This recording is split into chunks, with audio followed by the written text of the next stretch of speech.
격리 상태로 검사가 이뤄졌고 그 결과 우한 폐렴으로 확진됐습니다.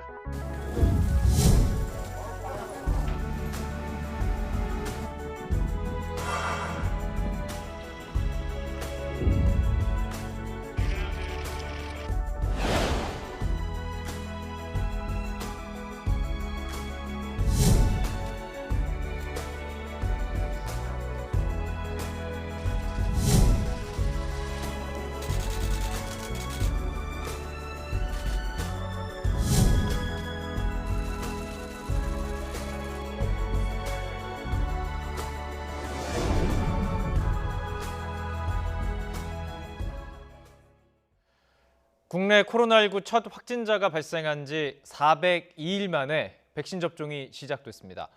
정부는 공식적인 1호 접종자를 지정하지는 않았습니다.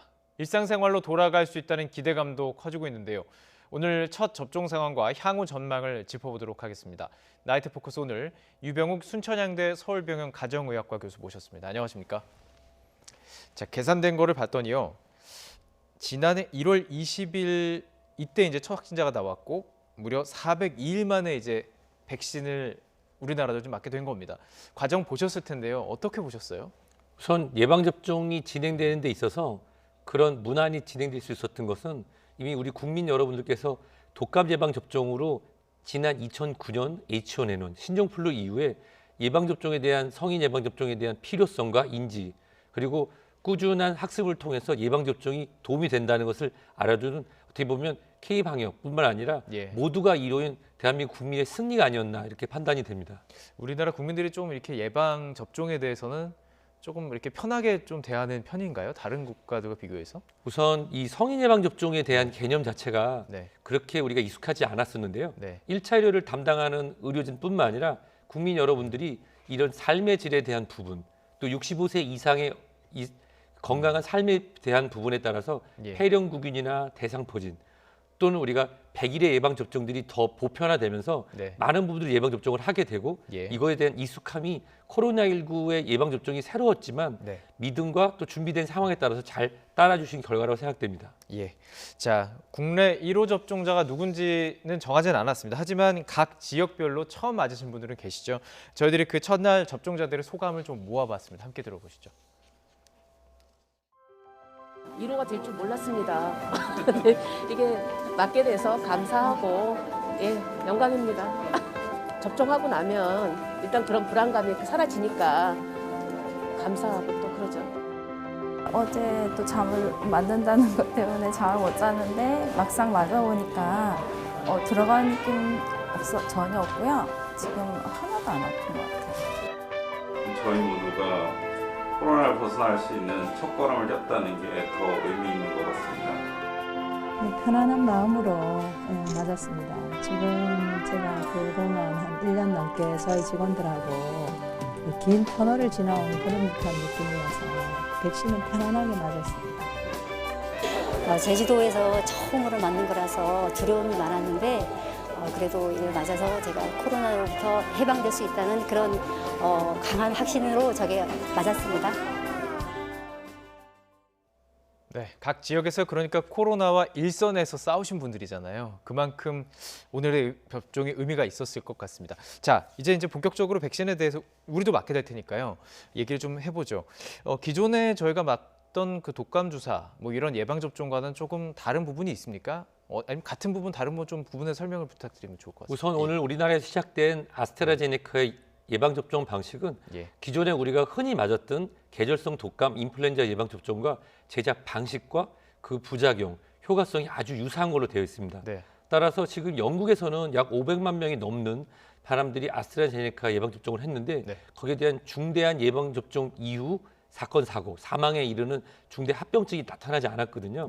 우리도 작년에만 이 예방접종, 독감 예방접종 이후에 안타까운 소식이 있었지만 지난 11년간 예방접종, 독감 예방접종 이후에 사망 등과 연결된 그런 것은 거의 없는 것으로 한 건 정도 있었던 걸로 나온 걸로 보면은 실질적으로 아스트라제네카 이 벡터 방식의 예방접종은 비슷한 부분에 부작용이 나타날 걸 생각되고요.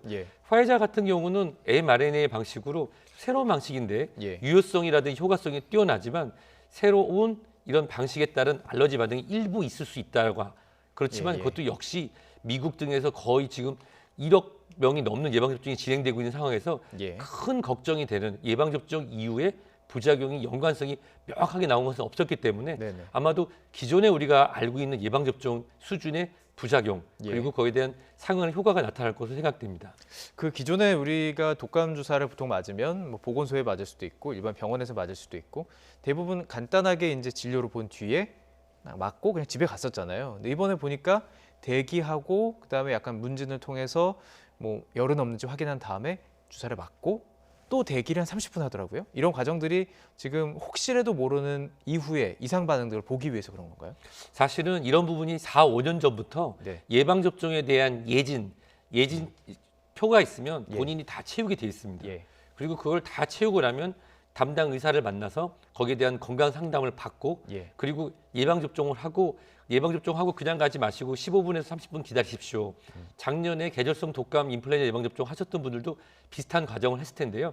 사실 그런 부분들이 괜찮겠지라고 하는 그러한 서로 간의 안일한 마음 잘 안 때문에 지켜진 거군요. 예. 생략됐던 부분이 있었죠. 예. 그래서 그것이 그대로 잘 지켜져야 된다고 말씀드리고 싶고요. 이번에는 추가된 부분이 예진에 우리가 설문하는 것 더해서 주치의가 오늘 예방접종이 가능한지 예. 또는 2, 3주 안에 지연 예방접종을 해는 대상자인지 예. 아니면 심각한 아나필락틱 쇼 또는 부작용 등이 있어서 예방접종이 불가한지를 판정하는 과정이 진행되는 것이 하나 추가됐을 뿐이고 예. 이렇게 말씀드리고 싶어요. 30분 예방접종과 대기까지 30분 그리고 3시간 3시간은 혼자 있지 말고 꼭 도움을 줄 수 있는 사람이 나와 같이 있고 예. 그리고 3일 동안은 본인의 몸 상태를 잘 살피고 무리한 행동을 안 하는 33-3의 법칙을 이번에는 꼭 지켜줬으면 좋겠습니다. 실제 교수님 이제 많은 환자들을 보고 이제 예방접종을 하기 전에도 이렇게 예진을 하실 텐데 본인이 느낄 때 본인이 느끼는 것과 실제 수치상 조금 문제가 있는 건 다르잖아요. 아, 내가 좀 피곤한데 정도, 이 정도는 맞아도 되는 건지 그 구분할 수 있는 기준이 있을 것 같아요. 가장 중요한 예. 건 발열입니다. 열. 본인이 네. 나는 열감이 있어요라고 얘기하는 거랑 열이 나는 건 다른 거거든요. 예. 열이 난다고 하면 우리가 직접 열을 측정해서 열이 나면 그분은 바로 선별진료소, 안심진료소 가서 코로나 검사를 받으시는 게 맞습니다. 예. 그래서 코로나가 아닌 것이 확인된다고 하면 네. 가벼운 호흡기 질환인지 아니면 발열을 일으킬 수 있는 다른 질환인지를 예진을 통해서 확인하고요. 예. 그런 것들이 해결된 다음에 예방접종을 한 게 맞고요. 네. 만약에 기존에 예방접종이나 아니면 페니실린, 항생제 또는 기타 다른 약물의 부작용으로 입술이 붓거나 또는 피부에 부종이 오거나 호흡곤란 등을 경험했던 경우라고 하면 네. 그런 경우에는 연기 또는 이번에는 예방접종을 피하고 또 다른 예방접종이 나올 때까지는 사회적 거리두기와 마스크 착용 등을 통해서 코로나19를 슬기롭게 넘어갈 필요가 있습니다. 예. 그럼 이제 맞고 난 뒤도 조금 궁금한데 조금 전에 말씀해 주신 것처럼 3일 정도는 조심을 하라고 말씀하셨고 기존에 이렇게 그 접종을 하고 나면 약간 피곤한 것 같은 느낌도 좀 있고요. 열이 조금 나는 것 같기도 하고 그리고 이 부위가 이렇게 좀 부어오르고 이 정도는 정상 범위 안에서 있는 그 증상인 거죠. 일반적으로 예방접종을 한 후에 나타날 수 있는 부작용으로는 통증, 부종, 가벼운 발열감, 그리고 무력감, 피로감 등이 발생할 수 있습니다. 이런 정상적인 면역 반응입니다. 예. 이런 정상적인 면역 반응에서 병원을 가거나 또는 우리가 질병관리청에서 얘기한 것처럼 예방접종 누리책에 따라서 신고를 해야 되는 것은 네. 38.3도 이상의 고열이 갑자기 발생하는 경우, 혈압이 떨어지는 경우, 혈압. 예. 호흡 곤란이나 어지럼증 예. 또는 본인이 스스로 서 있을 수 없을 만큼의 근육 무력감이 발생하는 경우에는 네. 바로 연락을 하고 예방접종했던 기관 또는 가까운 응급의료센터를 방문하는 게 맞는데요. 예. 일반적인 부종이나 통증의 경우에는 차가운 수건 등으로 눌러주고요. 예. 그리고 이부프로펜 계열의 약물 등은 면역 반응을 떨어뜨릴 수 있다고 하니 예. 타이레놀 계열 같은 타이레놀 아세트아미노펜 계열의 예. 약물로 가벼운 통증 등은 기다리셔도 되고요. 예. 하지만 그런 증상들이 수일 지속되거나 아까 말씀드린 것처럼 갑작스러운 고열, 어지럼증, 호흡곤란 그리고 무력감 등이 발생하는 경우에는 신속하게 의료기관에 방문하시면서 동시에 신고를 하실 게 필요합니다. 고열 그리고 숨쉬기가 좀 힘들고 호흡곤란, 서 있기 힘들 정도 어떤 무력감 무력감. 이 정도 기억을 하시고 주변 분들이 아주 예민하게 보시면 좋을 것 같은데요. 요즘에 날씨가 좀 풀리니까 막 운동하고 싶어 하시잖아요. 주사 맞고 나서 막 운동하시고 그러면 안 되나요? 어떨까? 예. 오늘 그 예방접종을 받으셨던 예. 고생하셨던 1호 대상자 중에 간호사 선생님이 이런 말씀하셨는데 참 마음에 와닿습니다. 예. 예방접종은 우리에게 온 좋은 기회잖아요. 예. 예방접종 하기 전 일주일 전부터 건강관리를 제대로 해야 됩니다. 예. 과다한 음주라든지 발열이나 근육통을 일으킬 수 있는 무리한 운동, 예. 그다음 사람을 많이 만나는 걸 피하고요. 예방접종 하고 나서도 3일에서 일주일은 똑같습니다. 체온을 올릴 수 있는 사우나 예. 또는 근육 운동 또는 발열을 일으킬 수 있는 어느 행동들 그리고 사람들이 여러 명 모이는 곳에 가거나 밤샘 또는 과도한 음주 등은 피하시는 게 좋습니다. 피해야 합니다. 이게 그 2주 동안 혹시라도 만약에 노출이 되면, 그러니까 지금 2번 맞아야 되잖아요. 그러니까 2주 맞기 전에, 2번째 맞기 전에 혹시라도 코로나 바이러스에 노출이 되면 이게 보호가 안 되는 거죠? 실제로 코로나 예방접종은 네. 여러 종류가 있는데요. 네. 100%는 없습니다. 그리고 예. 실제로 이 3상을 넘어서는 4상에서 예. 확인된 것은 이번에 스코틀랜드에서 아스트라제네카와 파이자 두 방식으로 네. 114만 명에서 예방접종을 했더니 입원할 만큼 중증 환자가 84%, 94% 줄었다는 것 외에는 아직 증명된 건 데이터는 없거든요. 즉 네네. 100%는 없다는 것입니다. 그리고 실제로 이스라엘의 사례를 봐도 예. 예방접종률이 50%에 달하고 있지만 이 30대의 젊은 분들의 예방접종률이 떨어지면서 네. 예방접종이 시작되면서 오히려 4천 명 이상의 하루에 확진자가 나왔었거든요. 예. 그 얘기는 뭐냐면 예방접종이 끝이 아니고 예방접종 후에도 2주 후에 항체가 올라가고 예. 아스트라제네카는 8주에서 12주, 화이자 같은 경우는 3주 후에 2차 예방접종 한 후에도 2주에서 4주간 기다려야지 우리가 원하는 만큼의 면역을 획득할 수 있기 때문에 면역 접종이 끝나고 나서 마스크를 벗고 그리고 집단 행동, 노출하는 행동을 한다는 것은 결코 본인뿐만 아니라 주변 사람에게 똑같은 위험성이 될 것입니다. 예. 그러니까 완벽하게 코로나를 이기려면 확실하게 해야 되는군요.